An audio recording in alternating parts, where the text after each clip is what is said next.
بسم الله الرحمن الرحيم. الحمد لله رب العالمين، وأفضل الصلاة وأتم التسليم على سيدنا محمد صلى الله عليه وسلم المبعوث رحمة للعالمين وعلى آله وصحبه أجمعين. أحييكم بتحية الإسلام. تحية الإسلام هي السلام، وأقول السلام عليكم ورحمة الله وبركاته. وعليكم السلام ورحمة الله وبركاته. شاء القدر أن نلتقي اليوم في هذا الملتقى جميعا، وكلنا ننتمي إلى القومية الكردية بغض النظر عن التعصب. وكان من الأولى Allah'ın isteğiyle şu an buradayız. Çoğunluk Kürt olduğu için Kürtçe konuşmak isterdim ama evet, yalnız Arapça konuşma yapacağım. Çünkü şu an herkes hissediyorum ki bizim evet, Kur'an dili olduğu için Arapça ile de buluşmamız, konuşacağım. sizlerle nurlu yüzlerle buluşmamız büyük bir Buluştuğum için şeref. لأنقل إليهم تحيات علماء الدين الإسلامي في إقليم كردستان، حيث نحن نشارك أعمال هذا الملتقى العلمائي الخامس في ظروف عصيبة يمر بها البشرية بأسرها، ألا وهو ظروف جائحة كورونا. Bugün burada toplamamızın sebebi de koronavirüs nedeniyle bu şekilde toplamak zorunda kaldık. Allah'tan temenni ediyorum ki bütün sizlere, bütün Müslümanlara sıhhatini geri iade etmesi, sıhhate kavuşturmasıdır. Bu programı, bu buluşmayı gerçekleştiren bütün herkese çok teşekkür ediyorum.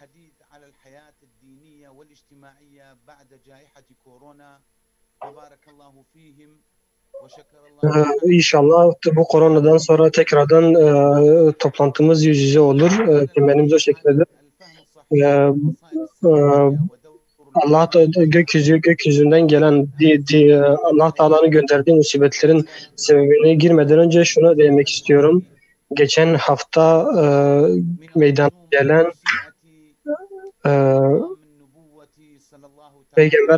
Peygamber Efendimiz hakkında iğrenç karikatürler yayınlandı. Maalesef biz bugün Kürdistan bölgesinde bunu şiddetle kınıyoruz. Bu iğrençliğe karşı duruyoruz. Bütün peygamberlerin, herhangi bir peygambere yapılan bu hakareti kesinlikle kabul etmiyoruz. Çünkü bize düşen hiçbir peygamber arasında hiçbir fark gözetmememizdir. Biz de hiçbir peygamber arasında fark gözetmeksizin bütün peygamberlere, hiçbir peygambere hakaret edilmemesinin çağrısı yapıyoruz. Hiç kimsenin bu hakareti yapmaya hakkı yoktur. Hakaret edemez hiçbir peygambere. Bu yapılan girişimler bugünün girişimleri değildir. Maalesef Peygamber Efendimiz sallallahu aleyhi ve selleme yapılan hakaretler, saldırılar Peygamber Efendimiz'in gününden beri devam ediyor. Bugüne kadar gelmiş. Bugün de saldırılar devam ediyor. Onun devamıdır. Geçen hafta bu Peygamber Efendimiz hakkındaki karikatür maalesef bütün ümmeti tesir altına almıştır. Yani bütün ümmet etkilenmiştir bundan. Ve şu an dünyanın her yerinde bunun karşısında protestolar, boykotlar yapılıyor. Ve bizim de buna kesinlikle her ülkede, her bölgede destek vermemiz gerekiyor. Biz Müslümanlar olarak ve özellikle Kürdistan bölgesindeki alim olarak konuşma özgürlüğünün olduğunu, tabir özgürlüğünün olduğunu inanıyoruz. Bu Allah-u Teala bütün insanlara, bütün Müslümanlara, insanlara bu özgürlüğü vermiştir. Hiç kimse arasında fark yoktur. Ancak saldırılar ve saldırılar ve maalesef bugün özgürlük olarak lanse ediliyor. Bunlar kesinlikle özgürlük olarak ele alınamaz. Bugün bizim yapmamız gereken şey Peygamber Efendimiz'i bütün dünyaya tanıtmak. Bütün dünyanın her yerinde Peygamber Efendimiz'e, Müslümanlara ya da kafirlere fark etmiyor. Herkese Peygamber'i daha çok tanıtmamız gerekiyor. Bugün bu fikirleri söyleyen kişilere karşı bu Peygamberimizin akidesini, düşüncesini, salih düşüncesini, doğru düşüncesini anlatmamız gerekiyor. Çünkü maalesef bazıları tanımadan yapıyorlar ya da bilerek düşmanlık yapıyorlar ve diğer insanları etkiliyorlar. Bunun için bizim kendi üzerimize düşen vacibimizi, görevimizi yerine getirmemiz gerekiyor. Eğer biz görevimizi yerine getirmiyorsak, ki bugün getirmememizden dolayı görünüyor. Maalesef düşman olanlar bunu kullanarak bu peygamber hakkında hiç bilgisi olmayanları kandırıyorlar. Televizyonlara çıkıp bu meseleyi anlatmamız, radyolarda anlatmamız, kitaplarda anlatmamız gerekiyor, konferanslarda anlatmamız gerekiyor.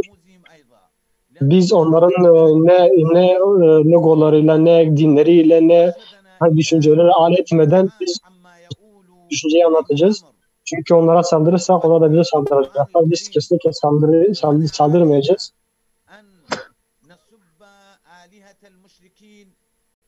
Biz bugün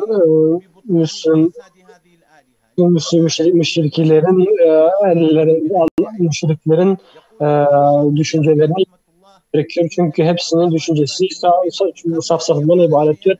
Onun için onlarla konuşmamız ve bizim doğru fikri onlara bunun için bize gereken şey Peygamber Efendimiz'i korumak, Peygamber Efendimiz'i savunmak ve ancak bunu yaparken hikmetle, doğru yolla, güzel kelime sözlerle yerine getirmektir. Başkasına tesir edebilmek için yumuşak konuşmamız gerekiyor. Bizim Peygamber Efendimiz'in sünnetine çok iyi bir şekilde sarılmamız gerekiyor ki örnek alalım. Biz bugün Peygamber Efendimiz'e örnek almazsak onu da savunmamız mümkün olmaz. Bunun dışında gökyüzü, şimdi meselesine gelelim, koronavirüs meselesine gelelim. Allah Teala'nın yeryüzüne gönderdiği musibetler sünnetullah'tır. Biz alimlerin bu meseleleri değerlendirmesini iki başlık altında ele alabiliriz. Gökyüzünden gelen musibetler benden önce Doktor Ali Karadağ bu meseleye değindi. Kendisine çok teşekkür ediyorum. Bu meseleyi çok iyi değerlendirdi. Ben bu meseleye geçip diğer bir meseleye değinmek istiyorum. Bizim bu meseledeki alimler olarak nefsi ve ruhi meselesine durmak istiyorum. Kişinin Allah Teala tarafından imtihan edilmesi kesinlikle Allah Teala insanın imtihanı ve onun derecesini yükseltmesidir. Her ne kadar acı da olsa Allah Teala bunun da insanları yükseltmek istiyor. Yani bunun neticesinde bir güzellik vardır. Cezaların ağırı ve sevapların en yükseğidir. Bunun için Allah Teala Müslümanları ve bütün insanları imtihan ediyor ki bu imtihanlarla kendilerine geçsinler. Ve Allah Teala bunun onların derecelerini yükseltmek istiyor. Dünyada herhangi belki insan bunun karşılığını göremeyebilir ancak kesinlikle ahirette bunun karşılığını en iyi şekilde alacaktır. Allah Aleyhi ve Sellem şöyle söylemiştir. Allah Teala bir insan için hayır istemiş, bir kişi için istemişse Allah Teala ona musibetleri gönderir. Eğer Allah Teala bir kişi için kötülük istemişse, onun zararını istemişse o kişi için de bütün belaları uzaklaştırır ki onun derecesi yükselmesin. Bunun için Allah Teala müminleri bu şekilde imtihan ediyor. Allah Teala kesinlikle bütün Müslümanları, bütün insanlığa bu şekilde musibetler gönderiyor. Bunun karşısında sabredebilenler, nefsi kuvvetli olan, sabrı güçlü olanlardır. Bugün hadise geçiyor. Bütün Müslümanın durumu her zaman hayırdır. Kendisine bir şer yakaladığı zaman kendisi sabreder, sevap alır. Kendisine bir şey yaptığı zaman, kendisine bir iyilik geldiği zaman da buna şükreder ve derecesini yükseltir. Yani Müslümanın durumu her zaman derecedir, yüksekliktir, hayırdır.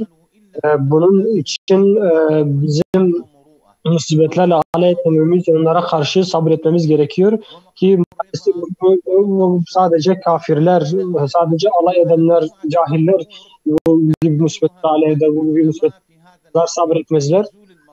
Bunun için bugün biz alimler olarak ilk önce nefsimizi hazırlamamız gerekiyor. Yani alimlerin Müslümanları musibetlerden önce nefislerini hazırlamaları gerekiyor. Onların nefislerini güçlendirmeleri gerekiyor. Çünkü sabır zordur ve nefsin yapması gereken bir şeydir. Bunun için alimler Müslüman insanların, diğer halkın hislerini güçlendirmesi gerekiyor. İkincisi ise alimlerin yapması gereken ikinci görev müminlerin imanını güçlendirmesi gerekiyor. Çünkü Müslümanlar biliyorlar ki başlarına gelen bütün musibetler ne ertelenebilir ne de erken getirilebilir. Kaderdir, buna iman ediyorlar ve bu şekilde inanıyorlar. Bunun için imanları güçlendirmemiz ve onları imani mertebelere ulaştırmamız gerekiyor. En azından bu akideye sahip olmaları gerekiyor. Üçüncü yapmamız gereken şey ise Resulullah sallallahu aleyhi ve sellemin ve eski dönemdeki salih insanların başlarına gelen musibetleri düşünmemiz gerekiyor sürekli bir şekilde. Halka bunu anlatmamız gerekiyor. Çünkü onlar salih kişilerdi ve birçok musibetle karşılaştılar ve bu şekilde mertebeleri yükseldi. Bizim de sürekli onları anlatmamız ve bunları halka anlatmamız gerekiyor. Çünkü sürekli sabrediyorlardı onlarda. Dördüncü mesele ise Allah Teala'nın sabrının ve fadlının çok geniş olduğunu bilmesi gerekiyor. Allah Teala'dan duasında istemesi gerekiyor. Allah Teala ayette şöyle buyuruyor: ben zannı üzerineyim. Yani beni nasıl biliyorsa o şekildeyim. Onun için insanlar daima Allah Teala hakkında suizan değil, hüsnü zanla yaklaşması gerekiyor. Çünkü yaşadığımız meselelere bu şekilde baktığımızda Allah Teala bizim meseleleri o şekilde evirecektir. Belki ayette de buyurduğu gibi sizin gördüğünüz birçok mesele vardır. Şer olarak görüyorsunuz ancak hayır olarak gördüğünüz birçok mesele de şerdir. Onun için her zaman bizim Allah Teala hakkında hüsnü zanda bulunmamız gerekiyor. Bizim bunun dışında dediğimiz gibi daha şiddetli bir şekilde musibetlere kalmış kişilere bakmamız ve kendimiz ona göre hareket etmemiz gerekiyor. Altıncı yapmamız gereken şey ise yani katmamız gereken şey bizim bilmemiz gerekir ki faziletler yüksek mertebe için, yani musibetler yüksek mertebelerdeki kişiler için geliyor. Ayette de hadiste de buyurulduğu gibi en büyük musibete düşen olan peygamberlerdir. Ondan sonra gelenler, ondan sonra peygamberlerden sonra gelenler için gelir musibetler.